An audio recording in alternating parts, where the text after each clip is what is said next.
ఇప్పుడు చూస్తున్నది శ్రీకాకుళం జిల్లా సంతబొమ్మాళి మండలం చెట్లతాండ గ్రామంలోని లక్ష్మీ నృసింహస్వామి ఆలయం. ఈ ఆలయానికి వెళ్లినా భక్తులు మొక్కులు తీర్చుకోవడం పరిపాటి. ఆ మొక్కులు కూడా డబ్బుల రూపంలో లేదా ఆలయానికి ఆధునీకరణ కోసం లేదా శాశ్వత అన్నదానం ఇతరత్ర పూజలకు ఇవ్వటం పరిపాటి. కానీ ఇక్కడ మాత్రం అన్ని ఆలయాల కన్నా భిన్నంగా మొక్కుకుంటే అరటిగెల కట్టాలి. భీష్మ ఏకాదశి రోజున ఈ అరటిగెలల పండుగ నిర్వహణ ఉంటుంది. భక్తులు ఆలయంలో అరటిగెలలు కట్టి తమ భక్తిని చాటుకుంటున్నారు. ఈ ఉత్సవాలకు తెలుగు రాష్ట్రాలతో పాటు ఒడిశా, పశ్చిమ బెంగాల్, మధ్యప్రదేశ్, ఛత్తీస్గఢ్ తదితర రాష్ట్రాల నుంచి భక్తులు తరలివచ్చి స్వామిని దర్శించుకుంటారు. ఈ దేవస్థానానికి సేవ చేస్తుంటారు.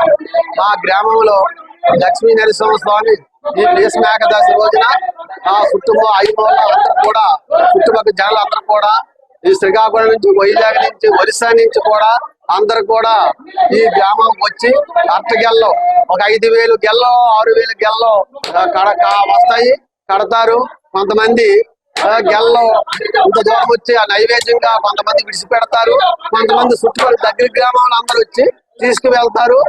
ఈ గ్రామంలో అందరూ మన 5 రోజుల వరకు 6 రోజుల వరకు ఆ గెల్లో భద్రంగా ఉంచుతారు.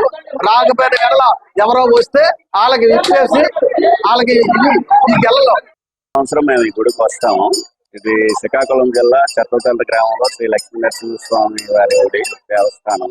అరటిగెల పైన చూస్తున్నారు కదా, అరటిగెలను కట్టి మనం ఏదైనా తీరని కోరుకుంటే ఖచ్చితంగా నెరవేరుతుందండి. నెరవేరిన తర్వాత మళ్ళీ నెక్స్ట్ ఇయర్ ప్రతి సంవత్సరం తప్పకుండా దర్శించుకోవాలి. దర్శించుకుంటే చాలా మంచిది.